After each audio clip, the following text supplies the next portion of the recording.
মামুনুর রশিদ প্রশ্ন করেছেন, রবিউল আউয়াল মাসের করণীয় বর্জনীয় সম্পর্কে জানতে চাই। আজ সন্ধ্যায় বাংলাদেশের আকাশে রবিউল আউয়ালের চাঁদ দেখা গেছে এবং তার মধ্য দিয়ে রবিউল আউয়াল মাসে আমরা প্রবেশ করে ফেলেছি।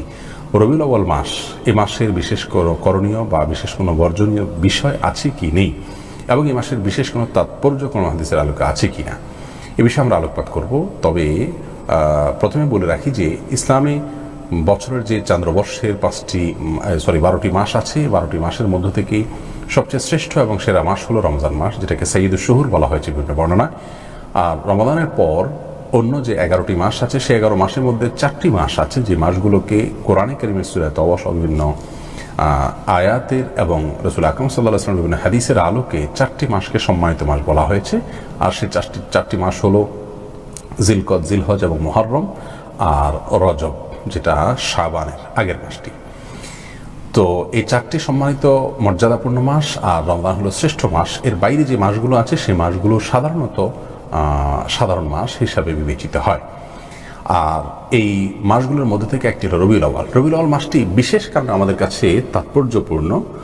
কোরআন হাদিসের কোনো বিশেষ ফজিলত বর্ণিত না হলেও এর তাৎপর্যের বিশেষ কারণ হলো যে আমরা জানি যে এই মাসটিতে আমাদের প্রিয় নবী সাল্লাল্লাহু আলাইহি ওয়াসাল্লাম জন্মগ্রহণ করেছেন, এই মাসটি তিনি মৃত্যুবরণ করেছেন, ওয়াফাত তার হয়েছে। তো তার জন্ম এবং ওয়াফাত এই একই মাসে হওয়ার কারণে এই মাসটির প্রতি আমাদের বিশেষ আগ্রহ থাকে, এবং এই মাসটি যখন আসে আমরা প্রিয় নবী সাল্লাল্লাহু আলাইহি ওয়াসাল্লামের কথা খুব বেশি স্মরণ করি, আমাদের খুব বেশি স্মরণে চলে আসে। কোরআন হাদিস থেকে আলাদা কিছু করণীয় এই মাস উপলক্ষে বলা হয়েছে এরকম কোনো বর্ণনা আমাদের জানা নেই। আবার এই মাস উপলক্ষে বিশেষ কোনো বর্জনীয় বিষয়ের কথা বলা হয়েছে তাও জানা নেই। তবে রাসূল আকরাম সাল্লাল্লাহু আলাইহি ওয়াসাল্লামের জন্ম দিবস উদযাপন করার যে কালচার আমাদের সমাজে রয়েছে, এর কোনো নির্দেশনা কোরআন হাদিসে দেওয়া হয়নি। রবিউল আউয়াল মাস আসলেই আমরা ঈদ মিলাদুন নবী উদযাপনের চিত্র এবং দৃশ্য আমাদের সমাজে দেখতে পাই, এরকম কোনো নির্দেশনা হাদিসে দেওয়া হয়নি। আমরা যদি এই মাসের করণীয় বর্জনীয় বলতে যাই তাহলে বলতে পারি যে মাস উপলক্ষে স্পেশাল কোনো করণীয় নাই। তবে নবী সাল্লাল্লাহু আলাইহি ওয়াসাল্লামের জন্ম এবং ওয়াফাতের মাস হিসাবে আমরা তার কথা আমাদের অন্তরে স্মরণ হয়ে চলে আসবে, এটা একেবারেই একান্তই আমাদের প্রাকৃতিক বা আমাদের সাধারণ একটি বিষয় বলতে পারি। কোরআন হাদিসে কোনো নির্দেশ নেই। আর এই মাস উপলক্ষে আপনার ঈদ মিলাদুন নবী উদযাপন করা, এটি কোরআন হাদিসের আলোকে কোনো নির্দিষ্ট বিষয় নয়। এটিকে ইবাদত মনে করা হয়, সওয়াবের কাজ এবং বিশেষ পালনীয় মনে করা হয়, ইসলামের কাজ হিসাবে করা হয়, অথচ এই বিষয়ে কোনো নির্দেশনা নয়। সেক্ষেত্রে এটিকে বিদআত হিসাবে পরিগণিত করা যায়। তো এই হলো মোটামুটি রবিউল আউয়াল মাস সম্পর্কে সংক্ষিপ্ত ধারণা। এরপরে প্রশ্ন করেছেন এমডি রেজাউল করিম, আপনি লিখেছেন ঈদ মিলাদুন নবী নিয়ে সংক্ষিপ্ত আলোচনা করলে ভালো হয়। ইতিমধ্যে কিছু আলোচনা আমরা করেছি, আর এই বিষয়ে আমাদের ভিডিও আছে, ইনশাআল্লাহ বিদিনিল্লাহ সেই ভিডিওগুলো আপনারা দেখে নেবেন এবং সময় অনুযায়ী সেগুলো আমাদের পেজে পাবলিশড হবে ইনশাআল্লাহ বিদিনিল্লাহ। তবে এতটুকু বলি যে রাসূল আকরাম সাল্লাল্লাহু আলাইহি ওয়াসাল্লামের জন্মদিবস উদযাপনের কোনো নির্দেশনা কোনো হাদিস থেকে নাই, না তিনি নিজে করেছেন, না তার কোনো সাহাবী করেছেন, না কোনো তার খলিফা করেছেন।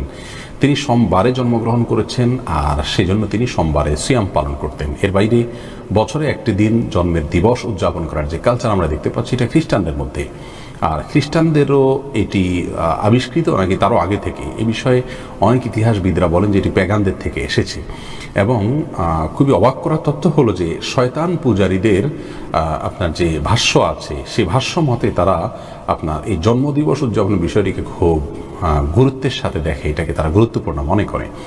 আর জন্মদিবস উপলক্ষে যে মোমবাতি জ্বালানো হয় এবং যে আরও অনেক কাজ করা হয়, এই কাজগুলোর সবগুলো আসছে আসলে বিজাতীয় সংস্কৃতি থেকে, যেটা একজন মুসলমানের জন্য অনুসরণ করা উচিত নয়। প্রিয় নবী সাল্লাল্লাহু আলাইহি ওয়াসাল্লামের জন্মের সংবাদ বা জন্মের সময় ক্ষণটির কথা আমরা আলোকপাত করে আমরা আপ্লুত হই, আমরা আনন্দিত হই, সেটি সম্পূর্ণই আমাদের প্রাকৃতিক এবং ন্যাচারাল একটি বিষয়।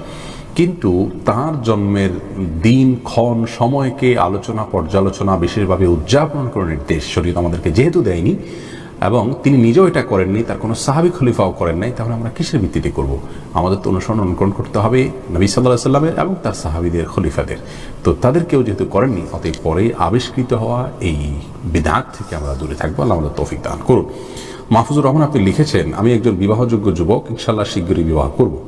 আমার বিবাহিত জীবন যেন সুখী হয়, ব্যাপারে কোরআন হাদিসের আলোকে আপনার পরামর্শ কামনা করছি। ভাই মাহফুজুর রহমান, আল্লাহ তাআলা আপনার বিবাহিত জীবনকে সুখী করুক এবং সমৃদ্ধ করুক, আমরা দোয়া করি।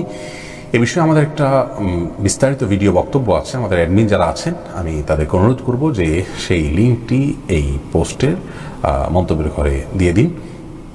সেই বক্তব্যে আমরা ইসলামের আলোকে, কোরআন হাদিসের আলোকে একটি বিবাহ কেমন হওয়া উচিত, এই বিবাহের বিষয়ে বিস্তারিত আলোচনা আছে, সম্ভবত আধা ঘন্টারও বেশি সময়ের বক্তব্য, সেটা আপনি শুনে নেবেন। সেখানে বেশ কিছু রূপরেখা বলা আছে, বেশ কিছু রোডম্যাপ বলা আছে, সেগুলো আমল করলে আশা করি আমি উপকৃত হব ইনশাআল্লাহ বিদিনিল্লাহ।